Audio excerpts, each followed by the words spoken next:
Imagine sitting at a dealership desk. Okay. The complimentary coffee in your hand is still steaming. And before you've even taken a second sip, the dealer slides over a rock-solid AI-generated quote for the exact car you want. Oh, wow. Yeah, alongside a to-the-penny appraisal for your trade-in. Exactly 60 seconds have passed. That is fast. Right. You haven't haggled, you haven't waited for the manager, you just have the numbers.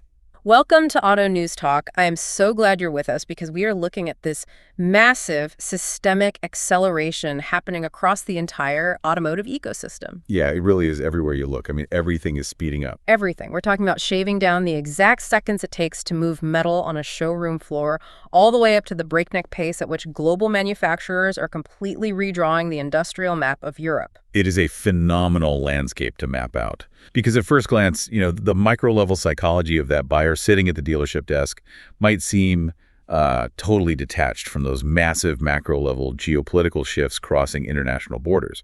Yeah, they feel like two totally different worlds. They do, but they are entirely connected. Mm-hmm. If we look at the terrain we're walking through, there is this singular obsession connecting all these different worlds, and that is the absolute race for frictionless speed. So let's start right on those front lines, like on the dealership floor, because that 60-second scenario I just mentioned, it isn't hypothetical. No, not at all. There's an operational report we've been looking at on Dogwood Automotive, and it outlines how they are leaning heavily into artificial intelligence and extreme transparency. Basically, they want to completely strip the friction out of the sales process. Right. The goal is to essentially hand control back to the buyer, but doing it in a highly quantified way. Yeah, highly quantified is the perfect way to put it.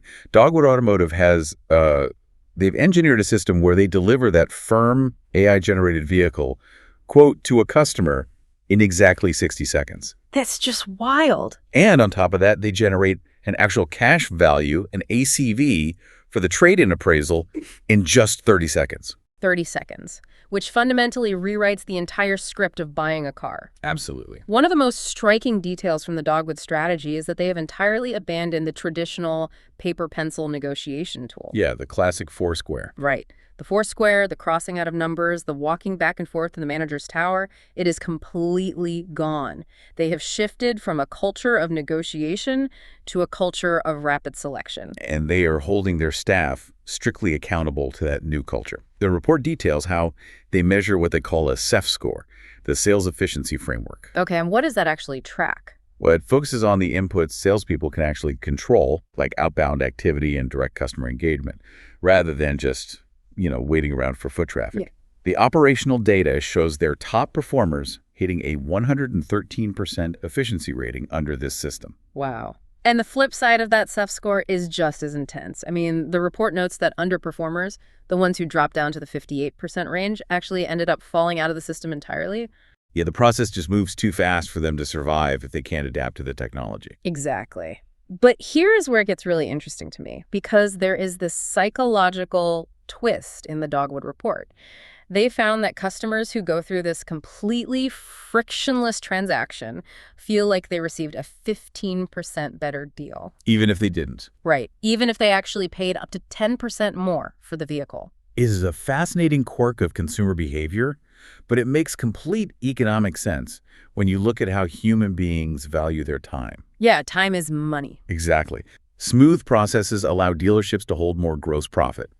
They are essentially resetting the role of the sales manager. Instead of jumping into a chaotic, individual negotiation to save a deal, these managers are elevated to experienced managers. Oh, that makes sense. Yeah, they're overseeing multiple seamless transactions concurrently from a digital dashboard. I have to admit, I get it. It's exactly like ordering a premium coffee on an app. Yes. You gladly pay a massive markup for that drink simply because you don't have to wait in a 20-person line or shout your order over a loud grinder. You're quite literally paying for the total absence of friction. That's exactly it. But I will push back slightly on this being like the ultimate utopia for car sales. Doesn't this run the risk of becoming incredibly clinical? I mean, if I'm dropping $40,000 or $50,000, I almost want to feel like I fought for a deal, not like I just bought a pair of socks online. That is exactly the blind spot in the model. What the Dogwood approach doesn't quite resolve is what happens to the finance and insurance performance and really the long-term customer relationship when the absolute last bit of front door friction is eradicated. Yeah, does it just become too transactional? Right. If everything is instantaneous and strictly numerical, the transaction risks losing its emotional stickiness. Does the dealership lose that crucial opportunity to build rapport, which is usually what brings that customer back for service or their next vehicle? Right. If it's completely transactional, loyalty just goes out the window. But that 60-second front-end speed brings us to a really jarring reality check. It really does. Because it's incredible that we can quote a car in a minute, but that momentum often hits a massive brick wall the second the customer is handed off to the F&I office. It is the ultimate back-office speed bump. We have this analysis on F&I data workflows detailing how modern digital retailing is being severely bottlenecked by manual, outdated data checks. The contrast is just wild to me. The F&I analysis points out that 75% of shoppers expect an Amazon-like buying experience. They want that app-style speed. Exactly. But behind the scenes, back in the F&I office, things like titles, liens, and VIN accuracy are still largely being verified manually by human beings logging into disparate state systems or, like, making actual phone calls. Yeah. So the deal, which took 60 seconds to agree upon, just stalls out for 2 hours. And it isn't just an inconvenience. It is a massive financial vulnerability. There is a staggering metric from Predictive highlighted in this workflow analysis. There is $10.4 billion in auto lending fraud risk circulating in the market. $10.4 billion. With a B. With a B. And a massive driver of that risk is AI-driven document manipulation. Wait, hold on. When you say AI-driven document manipulation, my brain immediately pictures like a guy in a dimly lit back room with a bottle of whiteout and a flatbed scanner washing a title. Oh, no. How is artificial intelligence actually executing this? It has evolved way beyond whiteout. Bad actors are using generative AI to create pixel-perfect forged lien releases, completely synthetic pay stubs, and cloned VIN documents in a matter of seconds. Oh, wow. Yeah, they can manipulate digital PDFs so flawlessly that standard optical character recognition software just can't spot the forgery. So you have a highly sophisticated AI-armed fraudster sitting across the desk from an F&I manager who is trying to manually verify a paper title. It is an asymmetric war. That is a completely disjointed reality. I mean, we have artificial intelligence generating instant quotes on the showroom floor to delight the customer.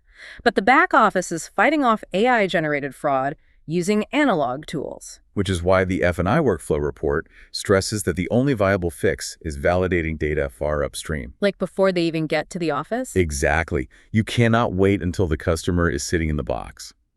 Dealerships have to integrate systems for real-time checks and build automated exception paths for anomalies before the negotiation even finishes. That makes sense. Validating that data early does two things. It preserves the customer's momentum, keeping that frictionless feeling alive, and it builds a digital fortress around the dealer's margins. It makes total sense in theory, but I'm looking at the practical reality for, say, smaller independent dealers. That sounds incredibly expensive. And that is the massive hurdle the report leaves hanging. How can smaller dealerships realistically overhaul deeply entrenched legacy systems without completely paralyzing their daily operations? Yeah, they can't just stop selling cars for a week. Right. Implementing real-time, integrated API checks requires a level of capital and technical infrastructure that many independent operators simply do not have on hand. It is a massive technical divide, but, you know, it's not just the paperwork and the data that are moving at light speed. The physical inventory on the lot is turning at record speeds, and it's happening in segments I honestly wouldn't have expected. Oh, this is fascinating. This is where the velocity of the transaction perfectly mirrors the velocity of the metal itself. Right. Data from Brago's report on used car speed leaders gives us a brilliant look at what is actually moving. The core insight there is that specific electrified derivatives are turning incredibly fast on used car lots. So EVs are moving. They are. It proves that EVs absolutely can match or even beat combustion engine sales velocity, but only when they are priced and spec'd exactly right. The operative word there being derivatives?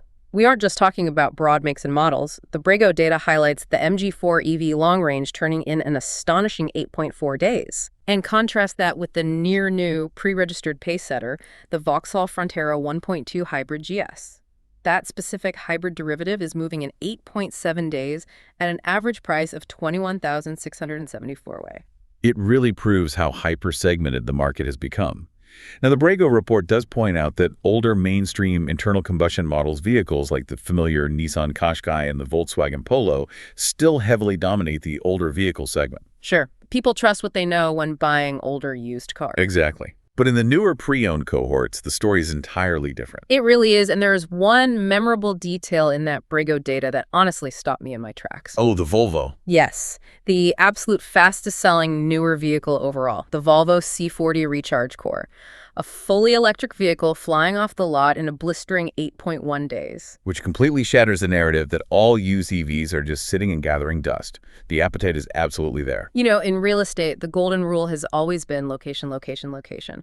But looking at this inventory data, the new mantra for auto retail has to be derivative-level nuance. I love that. Derivative-level nuance. Right. Dealerships can't just say, let's stock some EVs. They have to calibrate their stocking and pricing down to the exact trim level, the exact battery range, the specific powertrain. Broad guesses are just going to result in dead metal. Broad guesses are fatal to cash flow. However, Brago explicitly notes a caveat. While this electrified velocity is strong, it is also uneven. Ah, okay. So the lingering question the data doesn't quite resolve is whether this blistering 8-day turn rate can possibly hold up as massive waves of fleet EVs eventually age out and flood the retail market. Oh, that's a good point. When supply suddenly quadruples, does that 8 days turn into 80 days? That is the incoming tide everyone is watching. And, you know, if we take that highly specific micro-level EV demand and zoom out, the macro picture is just as intense. If specific used EVs are selling in 8 days, what does that mean for the broader national landscape? We can look at the UK auto market for a crystal clear indicator of that. A market surge report pulling data from the Society of Motor Manufacturers and Traders, the SMMT, shows that broad EV demand is lifting entire national markets. Yeah. And a massive catalyst for this is the influx of aggressive new Chinese imports. We are seeing a distinct structural shift in the balance of power from fleet buyers directly to private retail buyers. The sheer volume in the SMMT report is wild. UK new car registrations surged by 7%, pushing well past 160,000 units, and battery electric vehicles captured over 27% of that total market. And you cannot ignore who is supplying those vehicles. No. The report details the massive growth of Chinese brands operating in this tariff-free import environment. Right. BYD entirely doubled its sales volume. Chery saw a fourfold increase, pushing 8,200 units. It is a total disruption of the established order, and it's being accelerated by underlying policy. The report highlights the zero-emission vehicle mandate. Yeah, the ZEV man. Right. While the headline figures for that mandate sound incredibly daunting, the think tank New Automotive actually crunched the numbers and calculated that with the available flexibilities and credits, the effective requirement is roughly 24.6%. Which puts that 27% market share into sharp perspective. They aren't just hitting the mandated targets. Private buyers are actively pulling the market forward. We're demonstrating genuine consumer momentum for lower emission vehicles that are competitively priced. Now, amid all this deeply granular automotive data in the report, there is this wild, seemingly out-of-place detail that I absolutely have to highlight. Oh, the SpaceX thing. Yes. Right alongside the EV market dynamics, the report casually mentions that SpaceX is preparing an IPO targeting a $1.77 trillion valuation. It is such a staggering number to just drop into an auto report. Right, trillions. But it perfectly illustrates the environment we are in. We are dissecting how the auto industry is rewriting its rules, but zooming out, massive, multi-trillion-dollar technological scaling is happening across every sector concurrently. Yeah, it's all connected. It's all part of this same global acceleration toward hyper-efficiency and new tech paradigms. It really contextualizes the sheer scale of capital being deployed. But bringing it back down to earth, the SNMT data provides a very grounded reality check. The infrastructure. Exactly.